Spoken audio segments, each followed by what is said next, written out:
আজ আমি তোমাদের বানিয়ে দেখাবো বাঁশ দিয়ে পিচকারি। হাই, আমি অনন্যা, তোমাদের আজব আর্টিস্ট। জানি ভিডিওটা দিতে দেরি হয়ে গেল, যাই হোক ভিডিওর দিকে ফোকাস করা যাক। পিচকারি বানানোর জন্য বাঁশ বাগান থেকে একটি বাঁশকে কেটে তার ডালপালাগুলিকে ছেঁটে পরিষ্কার করে নেওয়া হলো। বাড়িতে এসে বাঁশটিকে চেঁচিয়ে ভালো করে পরিষ্কার করে বাঁশের দুদিকের গাঁট অনুযায়ী বাঁশটিকে সমান মাপে কেটে নিলাম। বাঁশের গাঁটের এক দিকটা ছিদ্র করার পর বাঁশটিকে ঠিক এরকম দেখতে হলো।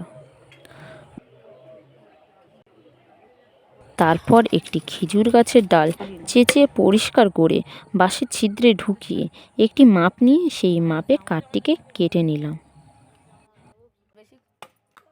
একটি বাঁশের টুকরো দিয়ে ধরার জায়গাটি করে নিলাম।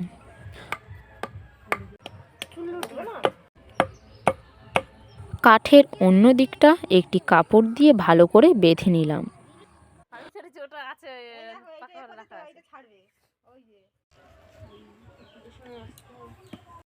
তারপর বাঁশের ছিদ্রের ভিতরে কাঠটিকে ঢুকিয়ে তৈরি করে নিলাম একটি পিচকারি। তো আজ আমার এই পিচকারিটা কেমন হয়েছে তোমরা কমেন্টে বলে যাও।